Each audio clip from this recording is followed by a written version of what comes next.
In this video, I want to share with you something I've learned from Donald Trump. Now, Donald Trump obviously is a very polarizing political figure. You might like him, you might hate him, but you can't deny that the man is unique.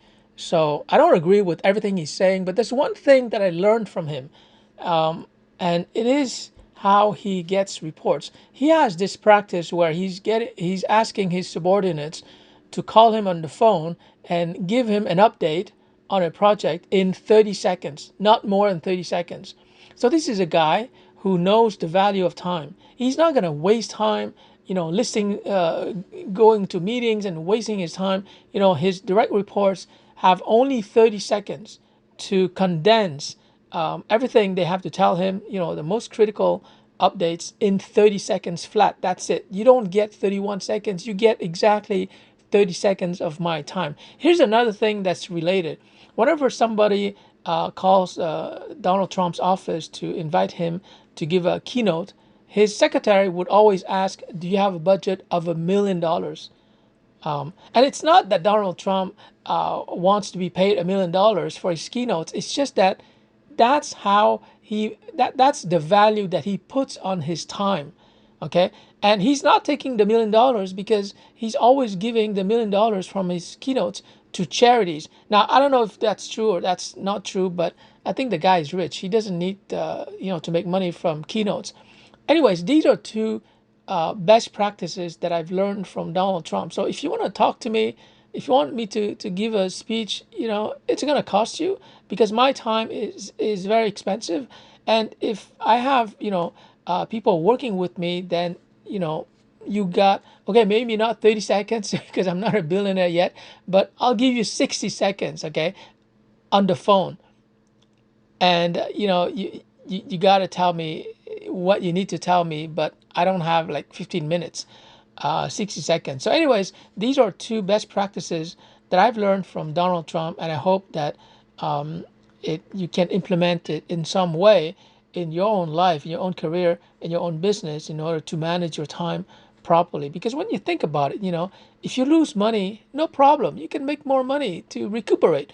But when you lose your time on Facebook, on YouTube, on TikTok, you lose your time forever. There's nobody that's going to be able to give you back the time that you've lost. So you got to be super careful. On that note, I really agree with professor and author Cal Newport, who's been very vocal in telling people don't go on social media because that's where you're going to be wasting time, because these big tech companies have artificial intelligence that will study your behavior. They know what you're clicking on. They know the videos you're clicking on, how long you stay on a certain page, and therefore they know exactly what to serve on your phone to get you addicted to their content. They are specialists in wasting your time. Facebook, TikTok, YouTube, they're all the same. They all want your time and they don't want to give you anything useful. Okay, so you got to be super careful about that. If you cannot protect your time, friend, I'm sorry, you're screwed.